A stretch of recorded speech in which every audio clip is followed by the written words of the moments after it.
What's going on, everybody? Welcome to another episode of Pod Scum. I am, of course, your esteemed host, Reckless Rex Ruger. Watching my back, as always. You know him, you love him. I promise you he won't say a word. If he does, I'm getting up and getting the hell out of here. That's the Freddie Mercury puppet right there. We're back with another incredible episode. It's what we do, kids, and we ain't about to change it now. Before we get into it, as I do every time we get together, I will address the proverbial elephant in the room. You, of course, have your eyes riveted on these smoldering good looks, these luscious blonde locks. I will confirm it for you. Yes, put your doubts to rest. You are looking at the one and only that we know of, love child of one Diamond David Lee Roth. Now it's out there. I've shared with my audience, and now we can get down to brass tacks, which, as I said, is another incredible episode that I am very excited about. Member of one of my favorite bands. So I can't wait. Before he gets in here, I'll give you the obligatory promotional spiel, because you guys know my philosophy. If you have a podcast and want it to be successful on any level, you must pimp it. My pimp hand is feeling strong today. Let's give it a shot. Make sure to tap into Pod Scum on Facebook. Our handle, do not be confused, is Off the Couch Boxing and Pod Scum. Lo and behold, I have two shows. For you pugilism fans, we got you covered with Off the Couch Boxing. For you rock and metal maniacs, we got you covered here on Pod Scum. You can get information on both those shows through that one Facebook page. Again, the handle, Off the Couch Boxing and Pod Scum. Instagram, same handle, Off the Couch Boxing and Pod Scum. Both of those platforms, amazing. We do a lot of fun stuff and a lot of promoting through both of them.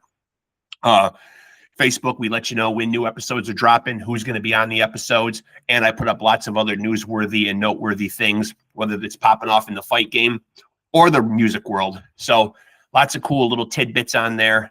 Check us out on Facebook. Instagram, lots of great reels and snippets of these interviews. But should you want to watch and listen to the entire episode here, right now, where you are watching me, watching you, this YouTube channel is where you need to be if you want the full meat and potatoes.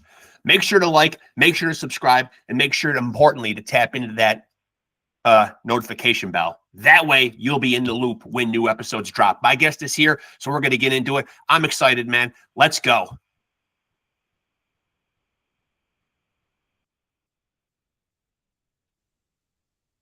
Brandon, what's going on? How do I have you in here twice? I've got a note taker. You can just ixnay that thing. Oh, okay. Brandon, how's it going, man? Going great. How you doing? Good. Super happy to have you on here, man. You are CROBOT, one of my favorite bands, man. So this has been really stoked. I've done almost 400 episodes, man, but I'm still a fan at the end of the day. You know, that's the most important thing, isn't it? You never want to lose that. Yeah. No. Usually when I start these things, Brandon, I kind of like to go back to the beginning, because I find artists oftentimes have that backstory where they come from households that really fostered that. Maybe musically proficient parents, a lot of records playing in the house. Was any of this the case for you? Yeah, I mean, I grew up, my uncles played in bands. My uncle still to this day owns a music store. Disclaimers, I'm self-taught for the most part. But I've certainly been around it. Another one of my uncles worked in a record store. The old story goes that I couldn't even read yet, but I could tell you which album was Ozzy Osbourne, you know? Nice. Yeah. The important stuff. Yeah. Yeah, right? Yeah. Musical education. That's it. That's it. Yeah. And so, is there a specific instrument or anything that you gravitated to early on? I learned to play guitar and sing at the same time. I frankly learned to sing as kind of a, hey, let me get ahead of this. And I figure it'll be a lot easier now while I'm learning to play guitar. But I fell in love with guitar first. My best friend was playing guitar, and I would go over to his place and he'd just be noodling around. And I'm like, what are you doing? I didn't know you played guitar. Yeah. He's like, yeah, I just started, maybe a couple years ago. try it, check it out. I'm like, I don't know. Maybe hand me the guitar. It was like an Ibanez RG, and learned Highway to Hell, my first Yeah. solo, and I was hooked. Yeah. Yeah. It's always friends, older siblings, or uncles that do most of the corrupting, I find. Yes, yes, You know? absolutely, Yeah, they're always the absolutely. ones that drag you into the rock and roll lifestyle. A lot, especially a lot of uncles, and you've already touched on that already. Uncles with record stores, uncles turning you on to music. Yeah, yeah. Yeah, Now my mom and dad also avid music lovers. My dad had many a story of going to concerts at a young age, and I'm sure he withheld a lot of the information that actually happened and just yeah, saved the, hey, Rush is really cool. I saw yeah. them back in '79 at the Right, right. Spectrum. Let me Yeah, tell you, you know.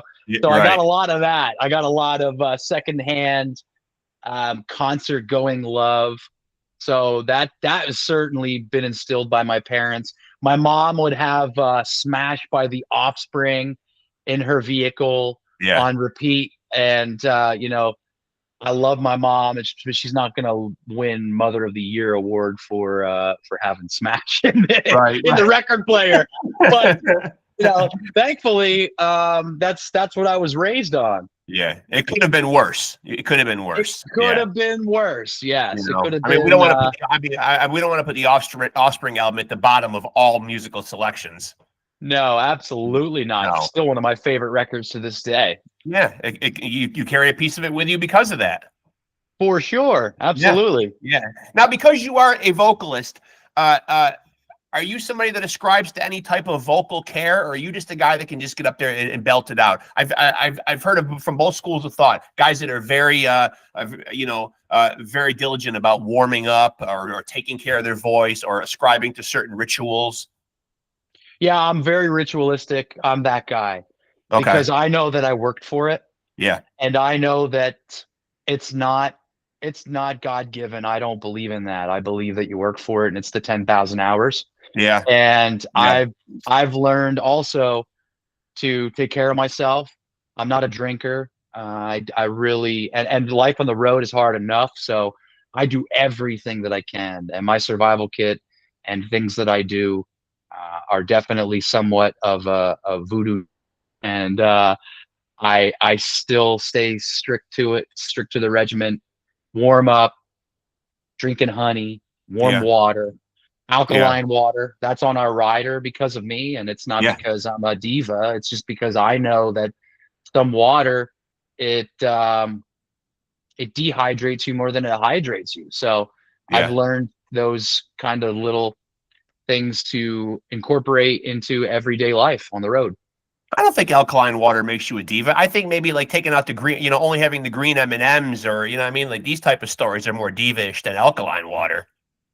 Yeah. Well, thank you for that. Yeah, Thank you for yeah, that. yeah. I mean, well, listen. I work in healthcare. I work in a nursing home as a nurse. Hydration is huge, and it gets worse with the older people. You know, what I mean, the older population does often not stay as hydrated as they should, and it does lead to a lot of problems. You don't really put it together and think about it all that much. How much hydrating your body helps with a lot of things. Oh, absolutely. I mean, we're how much percentage of Right, hydrogen? right. Mostly silicon, actually, Yeah, which is yeah, I've just been given that little tidbit. But yeah, hydrogen, we're made of mostly water, yeah, and so is the earth. So I mean, it just makes sense because yeah. science. Sure. It's science. And so when you guys get together creatively as a band, what is the creative process like? Are you guys a very collaborative group, or does someone kind of come in with the lion's share of the ideas and kind of take the reins? We are very collaborative, but it usually starts with Mr. Bishop's riffs, Yep. and he'll send a structure, and he has a music factory Yeah. in Austin, Texas, and it is really hard to keep up with how many ideas he throws once he starts getting real oiled and inspired. So it's my job to keep up first and Yeah. foremost, but we do definitely collab on structure, and once something is sent by Bishop, it's kind of left to me and my devices here at my studio in central Pennsylvania, and I get to work, and I kind of just lock the door here and give it a few hours, and Yeah. It's gone through a many different evolution of the how, but the why is always this. You know, you Yeah. want to do this. You want to bob Yeah. your head. You want to be able to shake your hips and Yep. stomp your feet, and that's just the one thing that we want to keep a constant. And what is your own individual creative process like? I've also heard two schools of thought on here where people are getting ideas sporadically throughout the day, and maybe they're humming stuff into a phone or writing stuff down, and it's happening intermittently throughout the day. Or there are people who kind of, as you said, lock themselves in a room and treat it like punching a clock. I'm going to sit in here and I'm going to do some creating right now. What's your approach? Everything always, Okay. because I've found that you can get hit by a struck of lightning, and that will be your muse and your inspiration.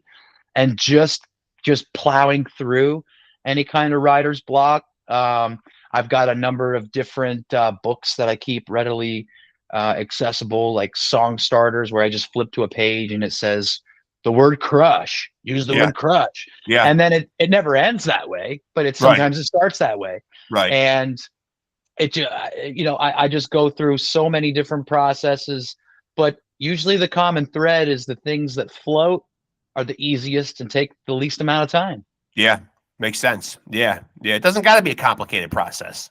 Nope, You know, nope. only if you make it complicated. Now, I want to get back to your music, but one thing that I do see you doing on social media, and I think this is great, though, and I don't know how long you've been doing this, but I see you and your daughter popping up doing a lot of positivity type little songs. Who structures those songs? Is that a combination of the both of you guys?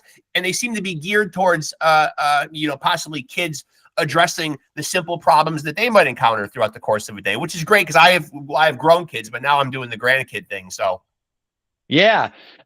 It started as honestly just an attempt to spread positivity on social media. And Yeah. that's what it started out as. And we've gotten definitely, away from the structure that we had before of staying consistent. But I did just recently have a conversation with my daughter of, hey, look, I think it's your turn to start creating these songs with me.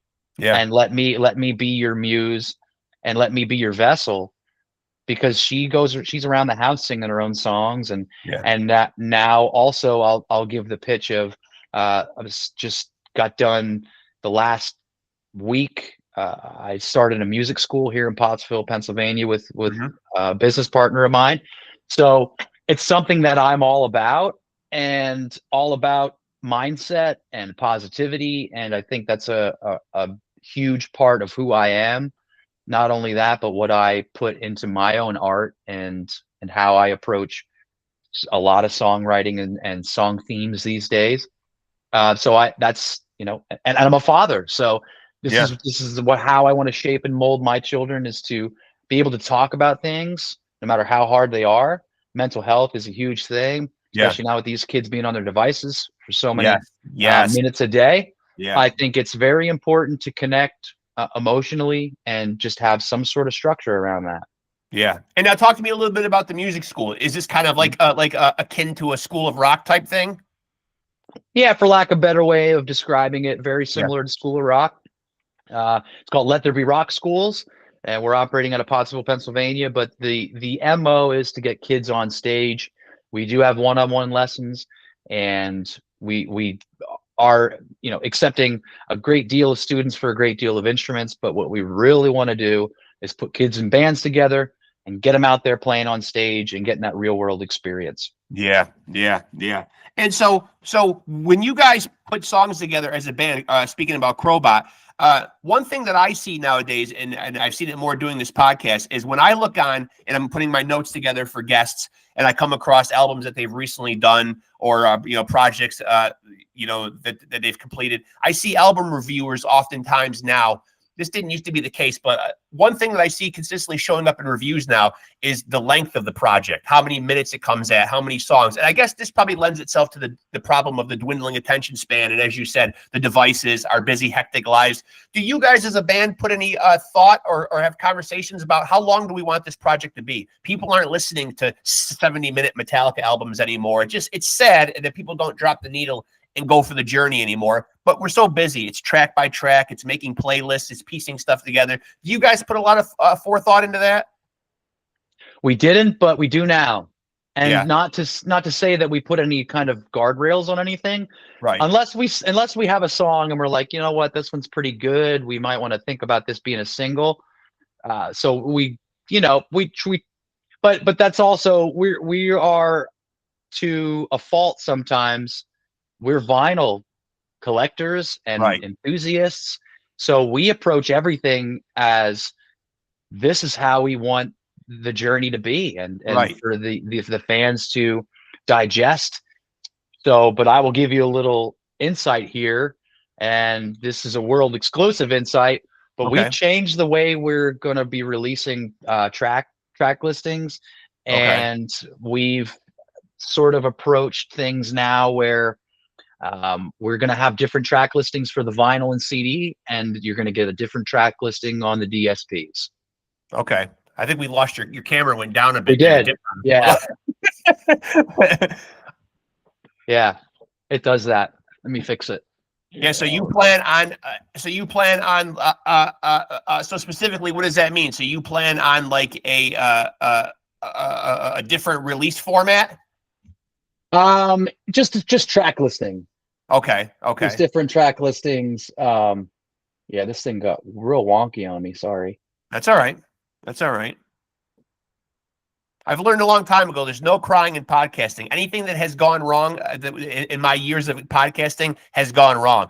And I just roll with it. It's life. Yep, that's all you do. It's great when it works, but when it doesn't, it doesn't, right? Yeah. Oh, it's really lost. Yeah. Yeah, I can only see you from the yeah. I'm trying to get it to track me again, but I'll just do this. Oh, see, now it's gonna track me the other way. Sorry about this. All right. That's all right. That's all right. Yeah, it's not gonna cooperate. If you want to pop back in on your phone, you could. There we go. Yeah.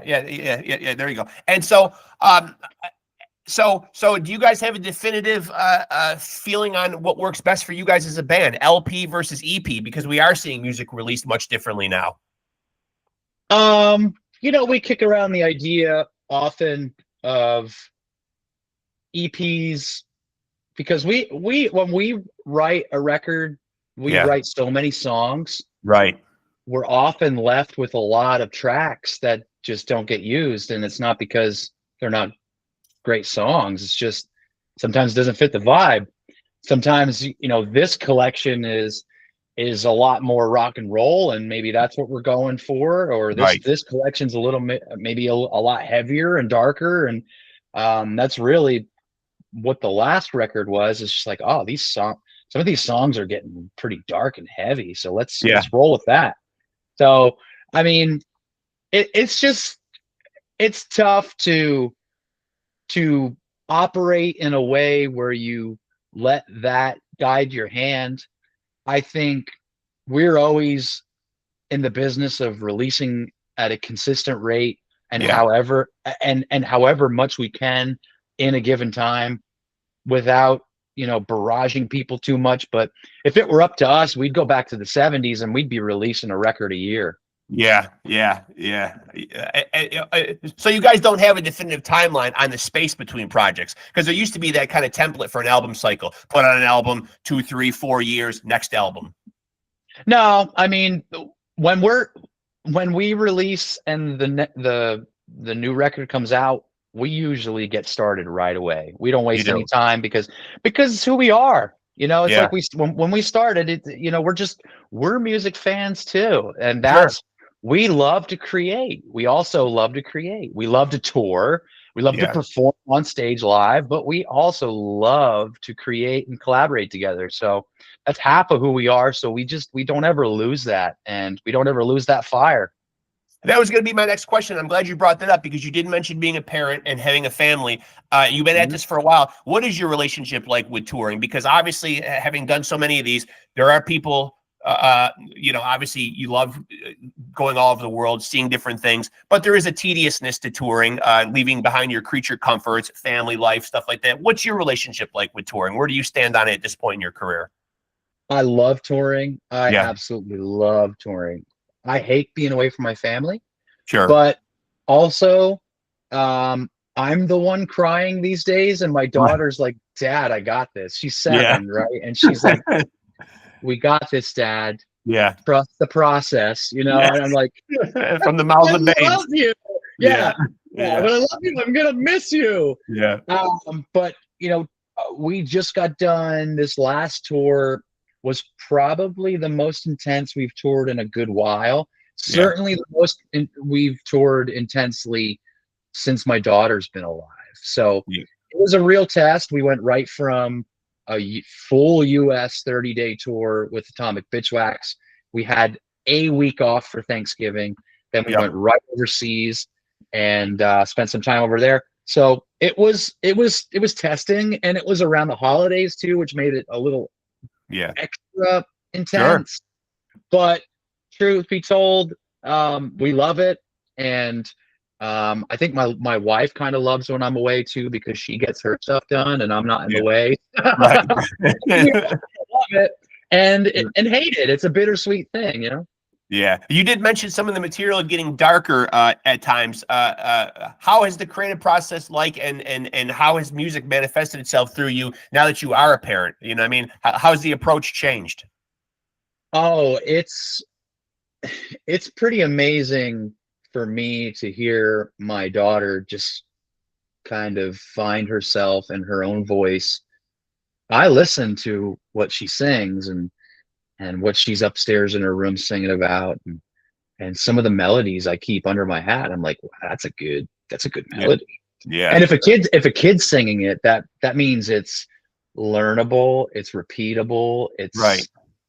and not too out there, but also thematically, like we talked about, some of the things that we've discussed on those life lesson songs. Yep. There's a lot of what I take to the material as well. I love studying Buddhism and Hinduism and Christianity Yeah. and mindset and Me too. mindfulness and All. shadow Yeah. work and all that. I love Carl Jung. So Yep. um, it's all things that I continue to do as a human being to try to better myself. And I'll never be preachy, and I'll never try to push anybody to think in the how I do. It's just what's worked for me, right? Right. Right. But also, the universe really does a great job of presenting me with material.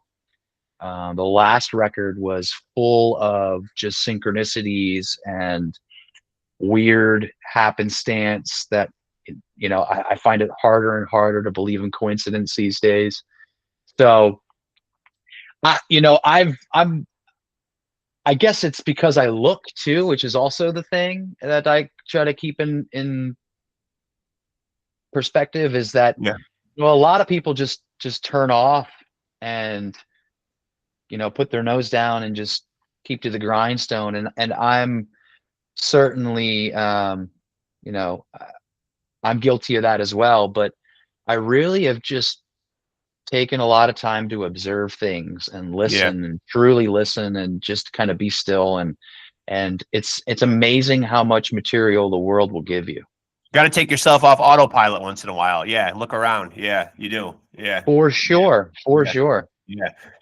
So poaching melodies and ideas off your daughter. Will there be writing credits given to her? Is she Oh, gonna need legal? absolutely, Is she gonna need legal representation? absolutely, positively. That's the way of sticking it to the man and the tax man at the end of the year too. Absolutely. Yeah, Absolutely. so for Absolutely. sure. Yeah, we'll And work so we'll work on a record together too at some point. perfect. Yeah, I could see it for sure. And so when you do put out new stuff, are you a big one for, because you do have such a positive attitude and there can be so much negativity on social media? Will you take a peek at what people are saying when you put out something new? The feedback, the criticism, the YouTube comments, the album reviewers, stuff of this nature? I look at it all. You do. Oh, absolutely.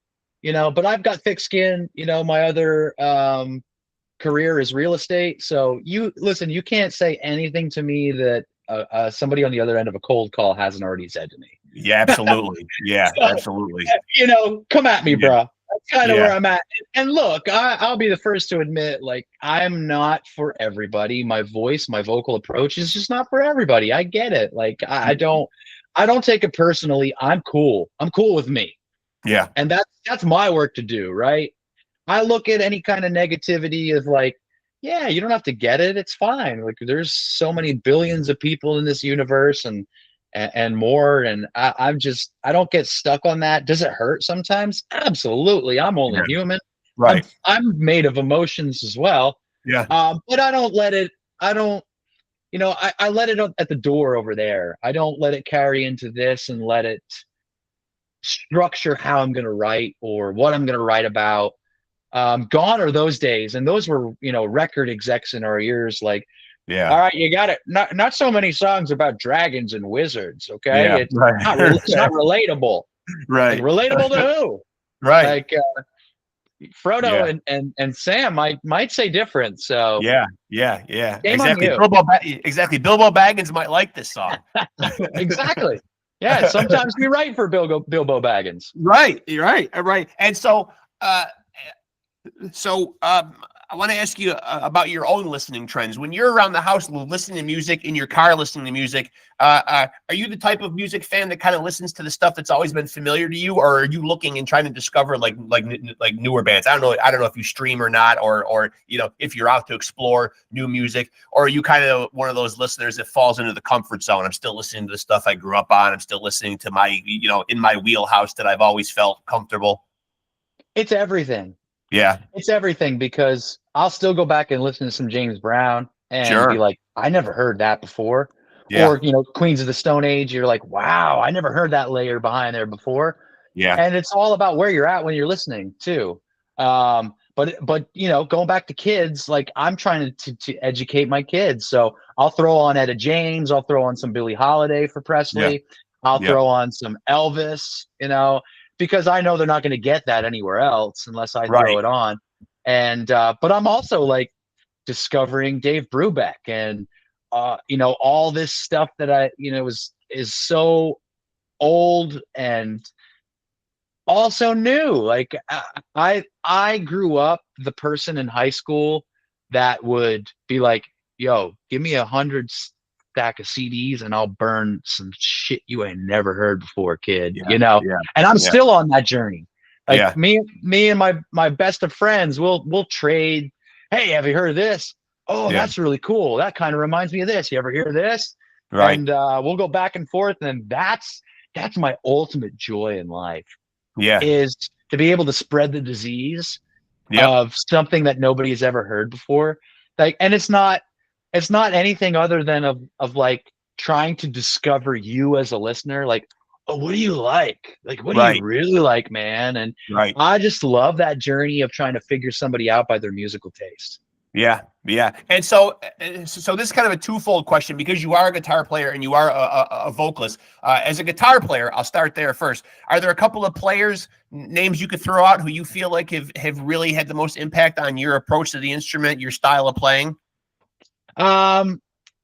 Honestly, for as long as I've been playing guitar, I should be a lot better. But I love Richie Kotzen. Richie Yeah. Kotzen hit me early too. Yeah. Yeah. And I saw Richie Kotzen when I was like 18, and I was like, that dude's not playing with a pick. Yeah. He's incredible. Doing all, oh my Yeah. God, and singing Yeah. at the same time. Yeah. Like Yeah. this dude's unreal. Yeah. So it's a lot of Richie Kotzen. Just love his approach to music in general. But I've always loved David Gilmour too, Yes. because I've always kind of felt like myself when I'm playing less and I'm singing through the instrument, especially with guitar. Yeah. I'm a minimalist when it comes to guitar. I'm not, I don't shred. I'm not a shredder by any means. And I'm more of a like hammer Yeah. it and Yeah. play the power chords and the riffs. But, Malcolm Young, George Harrison, I love all of their approaches to the instrument as well. So that's kind of what I gravitate towards with guitar. What about as a front man now? You know what I mean? Have you poached different things? Have you adopted certain things from certain front men? You know, and not even just some vocal techniques, but just your approach to being a performer and an entertainer. James Brown, Prince, and Dio. Those are Oh, that's like I my love that you trio. said, I love that the word Prince just came out of your mouth right now. That is my all-time favorite right there. Yeah. Yeah. Oh, I mean, when I learned who Prince was and what he did, and Yeah. I mean, I went from like worshiping Stevie Wonder and being like, yeah, but Prince Yeah. totally blows Stevie Wonder out of the water with like Yeah. instrumentalist, like Yeah. playing everything. I'm just, and he's another guy that you can never listen to enough of it because you just discover more and more about music You listening do. through the lens of Prince. Yeah. Yeah. Yeah. If you go down a rabbit hole, yeah, it's just you find out there's nothing the guy can't do. Yeah, it's like Zappa. Yeah. It's like, well, I haven't really listened to Prince. What record should I start with? I'm just like, oh, geez, Yeah, you could really I jump in don't anywhere. know. Yeah, there's not even a wrong Yeah, answer. Yeah, I and mean, and plus he was super prolific too, man, because he put out like almost 40 albums. You know, so I mean, he was constantly churning out music. So I mean, to be turned on like that creatively so much and just have a wellspring like that is pretty impressive. yeah, Zappa the same way. Yeah, I kind of look at them guys as the the pinnacle of creativity, and just like you're saying, the consistency and creativity, and yeah, just locking the door and not letting anybody else tell them what to do. Like, right. Yeah, Zappa, my favorite quote ever from Zappa is, what's cooler than being on the cover of the Rolling Stone? yeah, Turning down being on the cover of the Rolling Stone. yeah, yeah, Like, yeah, oh, yeah, yeah, yeah. that's where It's like that that. guy's head's with that. It's like that defiancy, man. I mean, even Prince from an early age, 17 years old, and he's insisting on producing his own albums. You know, like they wanted the guy from Earth, Wind, and Fire to produce his first album, and he stuck to his guns at 17 years old. It was pretty It's crazy. amazing. Yeah, It's amazing. amazing. Yeah, Yep. he just had control over everything throughout the whole journey. Yep. Listening to your gut. Yeah, And listening to your gut. Yeah. yep. And now you have indoctrinated 2 new members last year into the band, man. Like, what's that transition been like? And I must ask, I'm assuming, but I don't want to assume anything. I see they both have the same last name, Willie and Nico. Am I to assume they're brothers? They are brothers. Okay, Yep. okay. Yeah. Now, how do you happen upon these 2 gentlemen? How do they show up on your radar? We've known Nico and Willie for probably 13 years. Okay. This makes me feel really old telling this story, Yeah. but we played a show with their first band. We actually played Nico's first show ever. He was like 13 years old. And we've been in touch with them ever since. They are from like the Seattle area. And we'd watch these kids like cover our songs and watch them just from afar. And truth be told, we always knew something was going to become of them if they stuck with music, because they were great back then. Yeah. And Nico was great back then. So we just kind of kept tabs on them, like, hey, you guys need anything? Just let us know. We'd go, stop by, and their parents would hit us up. Hey, you need a place to stay and breakfast in the morning, hit us up, and we take them up on it. And they're just amazing people, an amazing family, just so disciplined in work ethic, and just a great background. I mean, when we heard Dan was leaving, when he came to us and said he was leaving, we knew right away we were going to go to Nico. And Nico and Willie actually moved closer to us quite a few years ago, and they've been playing Austin and doing the music circuit for a number of years.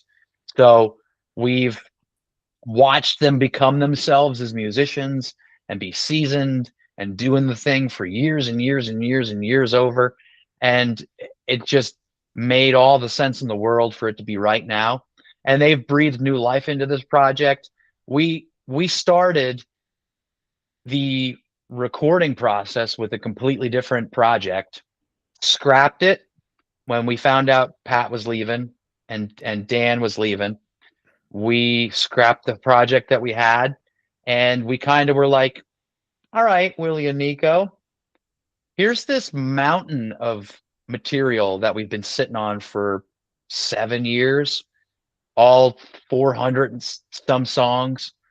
Let's listen through to some of our favorites over the years and just let us know what you think about them. Yeah. So that's what the next record is.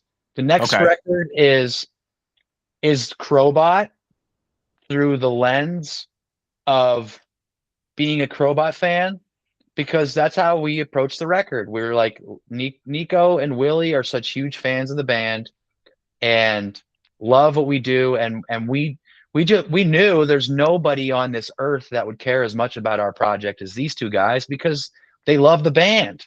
Right.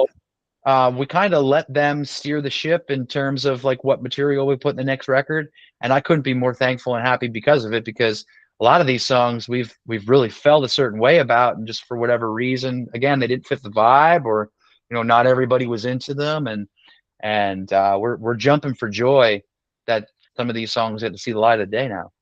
So was this going to inevitably be the plan? Obviously, it kind of jumps up and bites you when a couple members are going to leave or whatever. But were these guys always on the radar? Was there a backup plan if this hadn't worked out? Like, what would have been the plan? Like tryouts, auditions? Did you have any kind of a backup plan if it didn't work out with Willie and Nico, or was it kind of already kind of foretold? Yeah, I mean, we didn't have a backup plan, honestly. We just went right to Nico, and I started playing some of the bass on the record, and we got to one of the songs that we were going to record, and I remember Willie.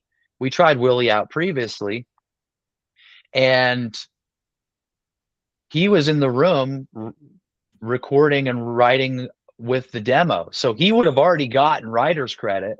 Right. But at that point, we were all kind of like, doesn't it just make sense to just get Willie in here? Yeah. Let's just get Willie in here and see what happens. Yeah. And it was just magical. Willie's playing is just incredible. He's an incredible bassist, and that's what he lives and breathes. He's a true bass player. I'm a guitar player converted into a bass player. Yeah. Now I'm more of a bass player than I am a guitar player. I will tell you that. That's my second love next to vocals. But Willie is just, and how much better can it be than to have two brothers who grew up learning together? Yeah. You can't get any tighter than that on the rhythm section. So yeah, that's true. Yeah, that's true. Yeah, there's going to be a synchronicity between those two for sure. Yeah, no doubt about that. Absolutely, an unspoken bloodline there. Yeah, so. Yeah. Now, what about and you may have one for all I know. I don't have it here in my notes, but I've talked to so many musicians in the rock and metal world on here, and I really applaud their energy and where they find the time. I'll talk to guys sometimes on here that are being 4 or 5 different projects. Are you a guy that likes to spread yourself out to multiple projects, or is CROBOT kind of the main focus? No, I spread myself way too thin, and it's at a fault sometimes. But yeah, I can't ever say no to music, and I probably won't ever say no to music. Yeah. I'll probably cancel everything else before I do.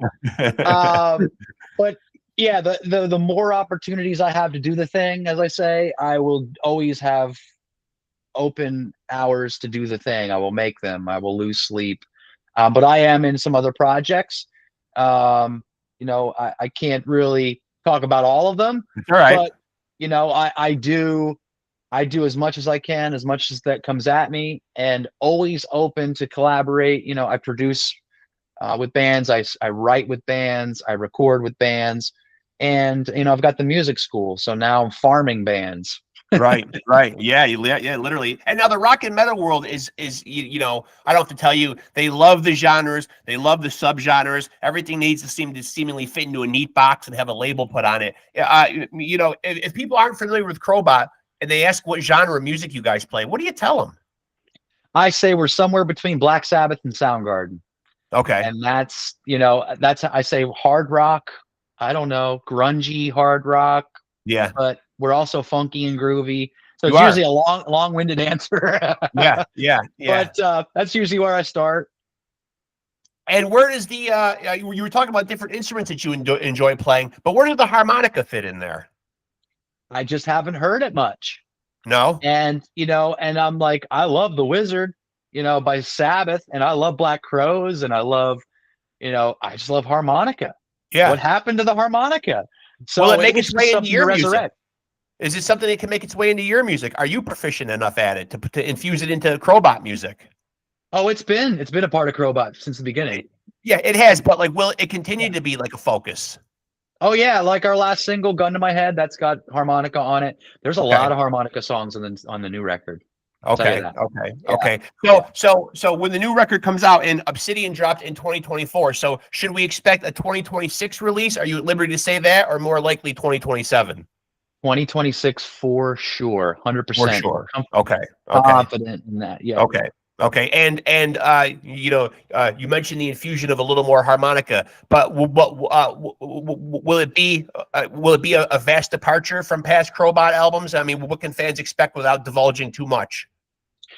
If you like something supernatural, you are going to love the new record. It's Okay. back to the roots. We're Okay. back to calling ourselves dirty groove rock for a reason. Okay. It is funky. It's definitely old school, and also it's got that new flavor that we like to put into everything that we do. So Okay. Okay. And will you be releasing? I think this is kind of the way things are going nowadays, where we're getting singles and then we're getting the album. Will you be releasing it in that same manner? yeah, Yeah. yep, absolutely, yep. And so should fans be expecting a single? When should we see something dropping first? Do you have a timeline on that at all? Tomorrow. Tomorrow. Tomorrow. Tomorrow. Okay, so Yeah. there will be a single drop. Okay, so I'll make sure that I get this up so this doesn't look too bad on the internet. I'll get this up later tonight. Then, you just put the pressure on me right there. Now I have to get this up because No then need. tomorrow's No need. We've been cryptic about it. But okay. yeah, we've got a new single dropping tomorrow, Awesome. and we're gonna be kind of unveiling what's next. So And very excited.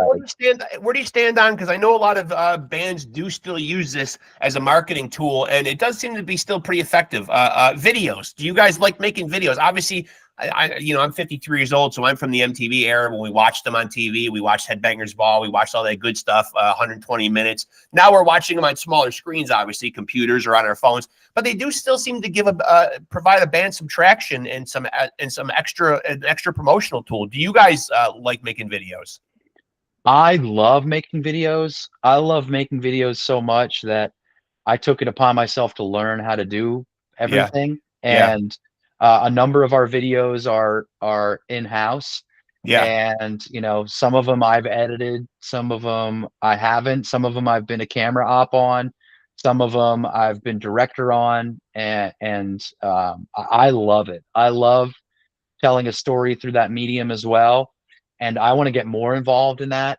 yeah, But truthfully, it's more of a budget thing these yeah, days, because we're not working with label budgets anymore. We're working with our own budget. So I get it when somebody says, the full length music video is dead, and I'm just like, not to me it ain't. I no, still watch full length music videos. I'll never let that die.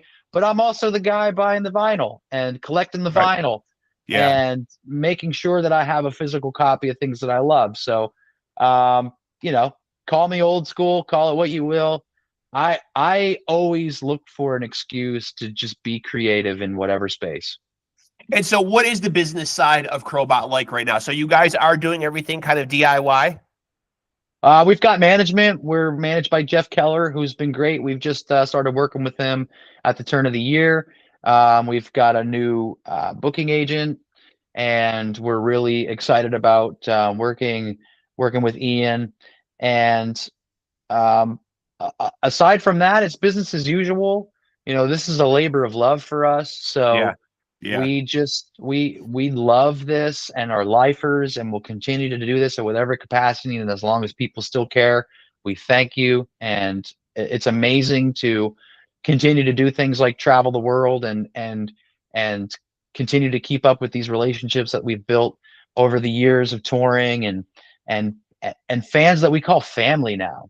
Yeah. I mean, some of these records wouldn't have been done had we not have slept on some people's couches that are just Right. fans of the band.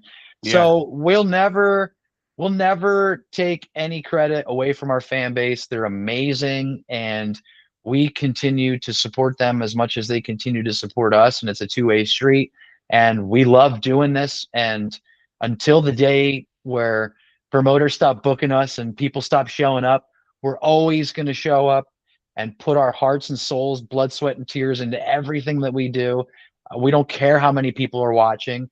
It's all because we love to do this. And now, geographically, now you mentioned that Chris is in Texas. You are still up here in the Northeast. I don't know where the brothers are, but geographically, when you guys are in different areas, how does that affect how you make the music? Do you do a lot of stuff, remotely via technology when you can't get together and get in a room together? Oh yeah, I mean, everything essentially is done in the box, as they say these days. Yeah. On the computer. Bishop just it has his music factory there in Austin. He sends it to me, and I work here, and we've recorded records that way. When my wife was pregnant with my son, I knew as soon as I would leave, she'd go into labor. So I just stayed here and cut the record here mostly. And, it's worked that way. It's not the best, but we've done it that way. But we'll always love more than anything of being in the room together and creating in the room together. Yeah. Now, you mentioned expressing yourself creatively, making videos, learning the process of shooting videos. You obviously compose and write music. Are there other creative endeavors, other ways, that you're able to kind of scratch that creative itch? Are there other, mediums and forms that, that you're interested in? I know I have a lot of musicians on here and they paint or they write, outside of music. I mean, they write books or they write poetry or they write this or like I said, they paint. Or are there other mediums and forms of creativity that you indulge in? Yeah, I journal every day. Yeah. I write comics. Also working on a book. So I love just being creative. I think it's the purpose in life. So that's what I gear myself towards. I try to get myself into flow state as much as I can possibly.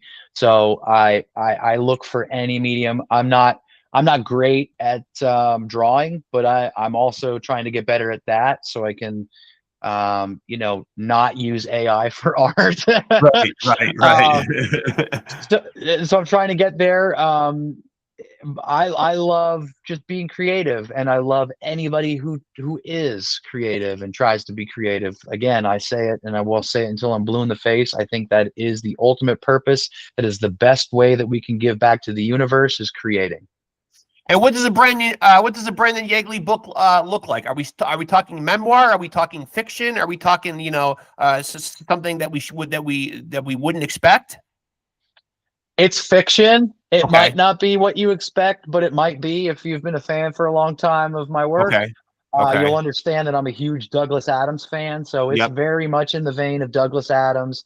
It's the elevator pitch is what it's loosely called right now is it's the book that no one ever read, and it's a user manual on life.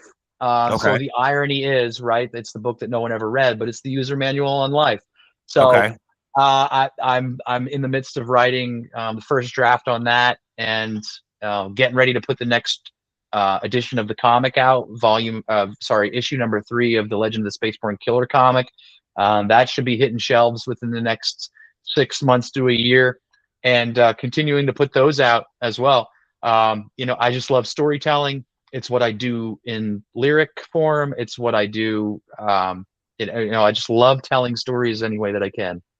And because you guys are out there and you do put on such a physical show, and I haven't seen you in person live, but watched plenty of videos, watched plenty of clips. You certainly are an energetic band that puts a lot into your shows. But as I said earlier, you guys have been at this for a minute. Not that you're by any means over the hill, but how has your own personal health held up? In putting so much into your live shows. I've certainly gone through it. Yeah. There was a period there where I was getting injections into my spine. I had a pinched nerve, and I've just really been diligent about doing Tai Chi and Qigong in the morning, doing stretches, taking care of myself. My diet has changed drastically these days, and I've always been somebody to take care of myself, but it's oatmeal, rice, Yeah, you and gotta. blueberries, sweet potatoes, and zucchini these Yeah, days. You know, it's yeah. very boring, but I'm telling you what. And I also found out I had Lyme disease not too long ago. Oh, So yeah, yeah, that's what really kind of pushed me into this whole yeah. just being diligent about my health and my diet, because there is a humongous difference when I wake up in the morning. No doubt, no doubt. Yeah, and more people need to be diligent about their health. I think it's a call to arms for people to really be like aware of what they're putting in their body. We have this discussion at work all the time in the healthcare community. It just seems like they're putting so much crap into foods to keep us sick, and then it pushes us right to big pharma, and they're supposedly making us well. And it just seems like this big unhealthy cycle of just, almost seems like they're in collusion with each other. Here, we'll put all this preservatives and shit into all this food, and then we'll just funnel you to the doctors who will just, write prescriptions left and right for you. And, Well, there's more money to be made in sick people. no doubt about it. No doubt about it. I see it all the time that, yeah, there's a huge bureaucracy and a huge business side of medicine. And half the time you can't even get the stuff that you need in this country anyway. Insurance companies will fight you on getting certain tests done and getting certain prescriptions authorized. And, it's terrible. It's a real problem. It is a wild world we live in, but Yeah. what I come back to the most is that you've got everything you need for success, and that is with health too. All you need is what you wake up with every day. You just need to focus more on certain things, and depending on who you are, you got to focus a little more in certain areas. But you really do have to read labels more than you did before. You do. And I mean, one thing to do is travel the world a little bit. I know it's easier said than done, but when you do, you get kind of a glimpse into what we're spoon-fed here, and the fact that you can go overseas and everything's clearly labeled and things are outlawed, and you're like, what? I mean, they don't let you put this into your body? Then what does that mean back there? Right. Yeah. And now what about your kids in terms of their opinion of dad's music? Oh, my kids are so sweet. My daughter, I just had this experience about was last week. My daughter's a part of the music school, and I had another parent come up to her, and she said, "Who's your favorite singer?" Like, my dad. No, without blinking at all. And she's like, "No, I mean, but other than your dad, my dad." Yeah. Loyalty and dedication. Loyalty and dedication and royalties. Keep them playing, kids, because that's your college education. She knows where every penny, every penny earned goes to your college education. Yeah.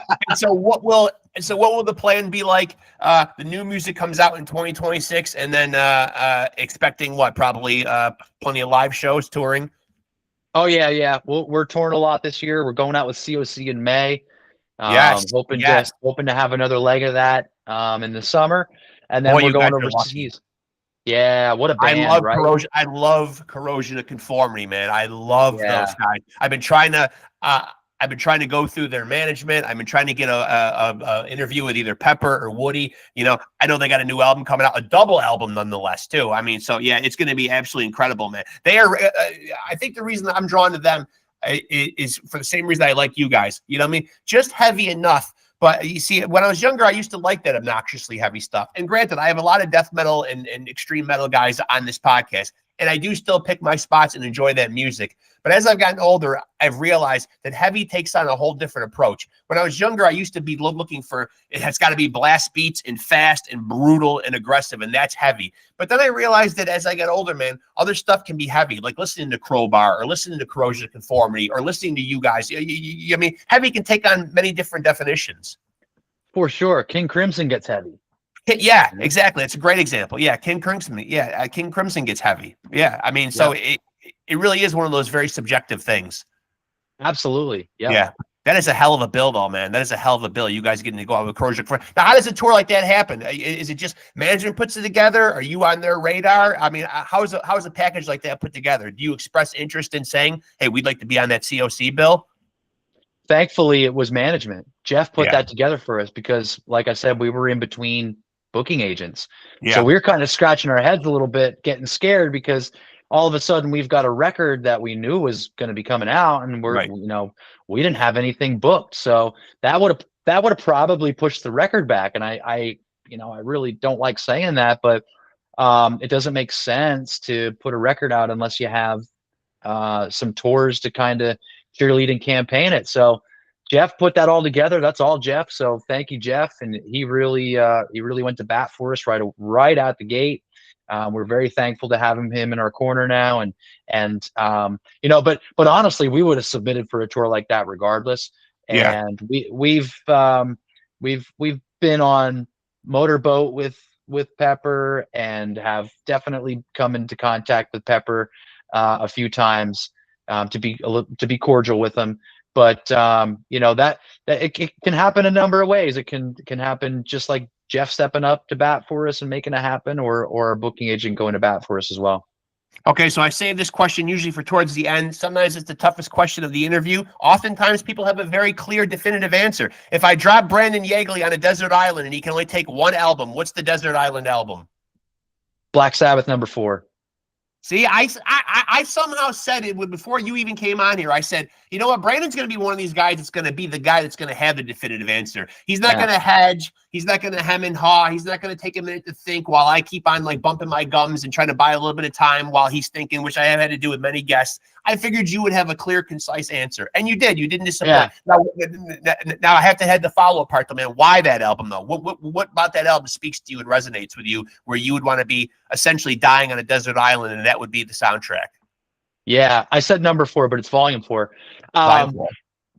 It's everything that Sabbath is, and it's got a song on there that I wish we wrote in Supernaut. I love that song so much. And it's Black Sabbath because they spent most of the budget on extracurriculars, and it's just true Sabbath from front to back. I love that record. Runner up would probably be Abbey Road by the Beatles. Makes sense. And since you love a song like Supernaut so much, are you guys big into covers? Would you ever cover a song like that? Absolutely, positively. I think we're going to try to do a cover for every record cycle now. We love it. We love making it our own. We're not the kind of, I've always loved Typo Negative for what they did in terms of cover songs for every record, and they make it their own, and it's such a cool thing. Yeah, that is the key, making it your own and not making it a carbon copy. I mean, infusing a little bit of your own personality into it. Yep. Now we've done the Black Cat, Janet Jackson. We've done that. Yep. And we love doing that kind of stuff, and we'll usually start with something nobody knows, so it's a little, it's like, well, what the hell's even the point? Well, it's to turn people on to music they wouldn't normally listen to. Right. And obviously Black Cat by Janet Jackson wouldn't be an obvious choice, but like when you guys are going to do a cover, how do you decide? Does all the band get input? Do you throw songs into a hat and just pull them out? Like who decides on like what you're going to cover? We kind of all collectively have our lists, and then we just pick them together. But Black Cat was Jay Rustin's idea. When we were working with Jay, we were in the studio, and the label at the time, Mascot, was kind of like, yeah, you guys should think about doing a cover song. And we're like, well, and it's between that and En Vogue. And, the lyrics of En Vogue certainly aren't that PC when I'm talking about Black women's rights. Right. That's coming from me. Right. So we opted for the Janet Jackson. Probably a smart choice. Now before I let you out of here, man, if people want to tap in, I know you got to do the social media thing nowadays. If people want to keep up with what's going on with all things CROBOT, where's the best place to tap in with you guys? CROBOTband.com, CROBOT Band on all the socials. Message me directly. I don't care. I try to respond to every message that I get. You look us up, check us out, come to a show. Because most importantly, we love to talk to you face to face. That's how that's how we want you to experience us. Yeah, absolutely. Listen, man, I appreciate you making the time, man. You're so generous, man. We've done it about an hour, man. So I really appreciate it. Really flew by and really enjoyed the conversation, man. Thank you. It really was a blast for me. Likewise. Happy to be here. I appreciate it, man. Stay in touch, man. When we get closer to the new album coming out, I'd love to have you back on, man. Let's do it. Yeah, appreciate you, Brandon. Thanks so much, Yeah. buddy. Means a lot. Thank you. Of course. All right, Yep. talk to you later, brother. Thanks Later. for being a fan. Yep, thank you. Yeah, of course. Yeah, Later. see ya. And there he goes, folks. Brandon YEAGLEY, vocalist, guitarist for the amazing CROBOT. I love that band. And I knew that was going to be one hell of a conversation. It did not disappoint. Brandon YEAGLEY, just one of those larger-than-life personalities, man. Just a true front man, a true showman, a true creative juggernaut. That is a great band. Their last album was Obsidian, which dropped in 2024. And as Brandon alluded to, expect new music from the fellas in 2026. And they are going out on that amazing Corrosion of Conformity tour. I almost forgot that till he brought it up. So that is literally a show that I hope, I got to check the dates, comes anywhere near my area, because that is literally two of my all-time favorite bands on one bill, because I love CROBOT and I love COC. So, hey, listen, check for dates, because that's not a show to be missed. So if they're coming to a town near you, I don't know if they are for me, I will check dates as well, but get out to a show. And Brandon made a great point right there, man. Be a good fan, come out and see them live, meet the band, see them face to face, be supportive, buy merch. Again, I'll get on my soapbox about being a good fan. Go to websites, get on mailing lists, sign up for newsletters, cop merchandise, cop the physical product if you're into the albums, the vinyl, whatever. Get out and see these bands live. They're out there grinding, hustling, and bringing a piece of themselves, their art, to us. So that's my soapbox right there. Get out and be a good fan and support live music and support your favorite bands. And specifically today, I want to thank Brandon YEAGLEY of CROBOT for coming on here. That one really meant a lot to me. I'm a huge fan. I'll give you the 411 on our podcast one more time. I think I crammed it all in before Brandon got on here, but tap in with PodScum on Facebook. Our handle, of course, is Off the Couch Boxing and PodScum. 2 shows, 1 Facebook page. Pugilism fans, tap in with us on Off the Couch Boxing. Music fans, we got you covered here on PodScum. Same handle over on our Instagram, Off the Couch Boxing and PodScum. Tap in with us over there as well. And if you want to watch and listen to the entire episodes, here on our YouTube channel is where you need to be. As I said earlier, like, subscribe, and most importantly, smash that notification bell, and you will be tapped in and in the know when the new episodes drop. We bring you something new every single week. Sometimes it's an episode, sometimes it's multiple episodes. If we've had a damn good week, man, I'm rolling those episodes out to you. We don't sit on content over here. I'm thrilled to do the episodes. I'm even more stoked to get them out to you guys, the fans. Speaking of that, I want to thank you guys, because I can't do this without y'all. Thank you to the fans, the viewers, the subscribers, and of course, the guests. The generosity with their time and effort blows me away. Today, did an hour with one of my favorite artists, Brandon YEAGLEY. So thank you to him. Just blows my mind. Guests come on here and they're just so great. 45 minutes, an hour, hour and a half. These chats are just incredible. So at the end of the day, as I said, and Brandon said, we're fans. So, I geek out when, artists from my favorite bands come on here. So, and today was one of those days for me. So thank you to Brandon YEAGLEY specifically for coming on here today. But thank you to all my guests, because you're the backbone of me being able to do this. I know, looking at these beautiful good looks and these luscious locks, getting to stare into the eyes of the great Diamond David Lee Roth Jr. is a treat in and of itself, granted, but you really tune in for these incredible conversations, and I'm happy to deliver them to you, and super happy to have had that chat today with Brandon YEAGLEY. So I appreciate you guys. Continue to stay tapped in with us, and until we get together and we do this thing again, remember to take it easy and keep it sleazy.